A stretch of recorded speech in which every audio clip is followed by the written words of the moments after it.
Salut les petits, allez, dans cette vidéo on va vous apprendre tout simplement comment remonter quelqu'un inanimé au fond.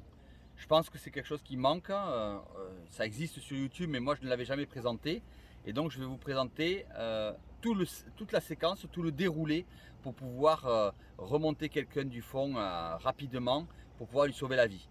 On va faire ça avec les stagiaires, vous allez le voir, on va faire cette petite séquence.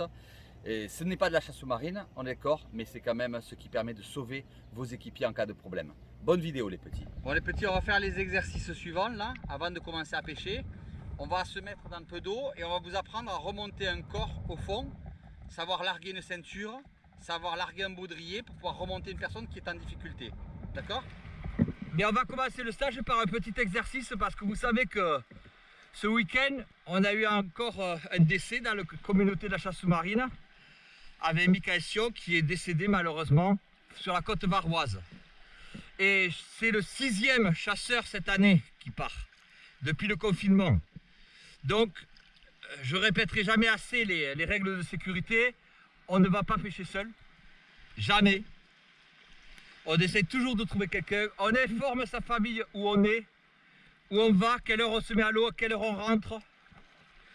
On a toujours une bouée avec soi en permanence à cause des problèmes de bateau qui peuvent vous approcher. Et on ne se met aucune pression pour le poisson. Il n'y a aucun poisson qui mérite une vie. Et on va commencer un petit exercice parce que je me suis rendu compte qu'il y avait beaucoup de demandes à ce niveau-là. Si vous pêchez à deux, que vous avez un équipier qui a un malaise au fond, comment on le remonte? Il y a beaucoup de gens qui ne le savent pas. Il y a tout un protocole à mener et je vais vous l'apprendre. Ça ne prend pas longtemps, ça va prendre 10-15 minutes, mais au moins vous aurez cette information-là en vous et elle va servir à toute la communauté YouTube. D'accord? Vous êtes OK pour faire ça? Alors on va commencer déjà par le protocole. Si vous avez votre coéquipier qui est au fond et qui est inanimé, je vais vous apprendre à savoir le remonter. Mais avant de savoir ça, il faut déjà détecter les signes qui font qu'il est en danger. Quand un coéquipier remonte d'une apnée et qu'on est avec lui, on ne commence pas la sienne, on ne va pas pêcher. On doit d'abord contrôler que l'apnéiste qui remonte est en sécurité. Parce que la plupart des sécopes peuvent se faire en arrivant à la surface. Et si vous le voyez remonter, il arrive à la surface et que vous êtes déjà en train de pêcher, il peut se noyer à côté de vous sans que vous en rendiez compte.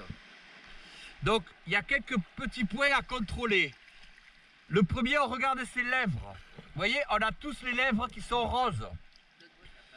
Et quand on est cyanosé, Hervé s'il te plaît, quand on est cyanosé, on a les lèvres qui deviennent bleues. Donc si vous voyez quelqu'un qui remonte avec les lèvres bleues, c'est qu'il n'a plus d'oxygène. Donc il faut absolument le regarder. Vous verrez quand vous allez remonter au fond, je vous regarde dans les yeux en permanence et je vous demande de me regarder. Et en fait je regarde vos yeux pour voir s'ils ne partent pas en dérive et je regarde vos lèvres. Vous verrez que même moi quand je suis au fond, j'ai les lèvres bleues parce que je manque d'oxygène. Et quand on remonte, si vous voyez que les lèvres restent bleues, il y a danger. Il faut être présent pour soutenir votre coéquipier. On surveille son regard. Si on voit qu'il a le regard qui part un peu en live, c'est qu'il n'est pas bien. Il faut le surveiller. S'il a des mouvements qui sont désynchronisés, vous voyez, des palmages qui partent comme ça, c'est là aussi qu'il n'est pas en état mental qui lui permet de bien ajuster son palmage. Donc ces éléments-là doivent être une alerte pour vous et vous devez contrôler absolument votre équipier à la remontée. Quand il est remonté, qu'il est OK, vous verrez souvent, je vous fais le mot OK, et que le coéquipier vous dit OK, tu peux continuer ton apnée, tu peux y aller, c'est à toi. Mais on le surveille jusqu'au dernier moment. D'accord? On peut se noyer à la surface. Il faut bien être conscient de ça, donc il faut être parfaitement en sécurité. D'accord? Pour ces signes-là, maintenant on va vous apprendre à remonter quelqu'un. Donc, arriver au fond, le premier geste c'est de lui ôter la ceinture. Donc pour ceux qui ont des baudriers, vous allez voir un peu la galère pour remonter quelqu'un. D'accord? Vous pouvez voir votre coéquipier en train de mourir au fond et de ne pas être capable de le remonter parce qu'il a un baudrier. C'est aussi un des facteurs pour lesquels j'essaye de faire comprendre à mes stagiaires que le baudrier c'est un engin de mort qu'il ne faut pas utiliser. Parce que tu verras, c'est quasiment impossible à éjecter un baudrier de quelqu'un. On va le voir en réel. On lui jette la ceinture, je vais vous expliquer le passage de la main pour pouvoir remonter en tenant le menton, vous allez le voir. Et arrivé en surface, le premier réflexe c'est de lui enlever le masque. Pourquoi? Parce que dès que vous allez enlever le masque, de l'oxygène va arriver dans les capteurs de son nez et ça va entraîner un réflexe respiratoire. Il va de lui-même prendre de l'air. Donc impérativement lui enlever le masque. Le masque qui tombe, on s'en fout. On n'en a rien à cirer. Ce qui compte, c'est la vie de votre équipier. Donc là, l'exercice il va être simple, c'est poser au fond. Il y en a un qui va le faire, je vais vous le montrer avec un de mes animateurs. Je descends, je lui tire la ceinture, je passe, je tiens son menton, je le relève, je lui enlève son masque et peut-être quelques petites baffes pour pouvoir le réveiller. D'accord? Donc on va vous montrer ça avec Aurélien. Aurélien va se mettre au fond et je vais vous montrer l'exercice. Voilà, je descends sur l'apnéiste inanimé. Mon premier réflexe est de retourner le corps pour pouvoir accéder le plus rapidement possible à la boucle de ceinture. Vous allez voir que vous allez comprendre la difficulté pour enlever la ceinture, c'est que sur ces images, c'est que si quelqu'un rapatrie la boucle de sa ceinture, vous voyez le sol de sa ceinture derrière, il faut d'abord l'enlever. Donc laissez-la pendre, moi je la laisse toujours pendre devant moi, je m'en fiche.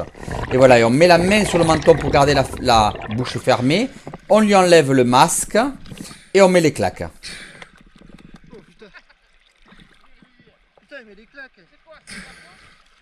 D'accord? Ça paraît simple, hein?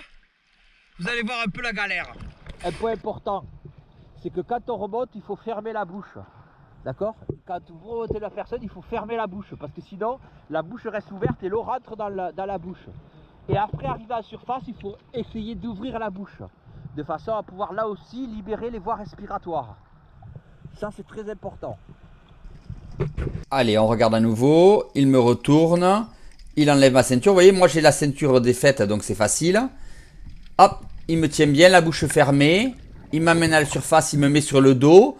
Il enlève mon masque immédiatement. Petite claque. C'est bien. C'est bien, c'est bien. D'accord? Vu? Vous avez bien vu l'exercice? Allez au suivant, s'il vous plaît. Allez, je veux vraiment que vous compreniez. Donc on va passer les 3 stagiaires. Vous voyez, ma ceinture n'est pas repliée. Elle est libre, donc c'est beaucoup plus facile pour le stagiaire de pouvoir la décrocher que si elle est repliée sur elle-même. Donc laissez-la pendre, vous voyez, elle pend, et hop, ils peuvent l'attraper très facilement pour pouvoir l'éjecter. C'est vraiment très très important. Tant pis si ça pend, c'est pas grave. Et ne la coupez pas trop court, qu'on ait facilement la main pour pouvoir l'attraper. Vous voyez là, on le voit bien sur les images. J'espère que ça, vous avez compris. Quand tu dois sauver quelqu'un, tu es apte à pouvoir le faire.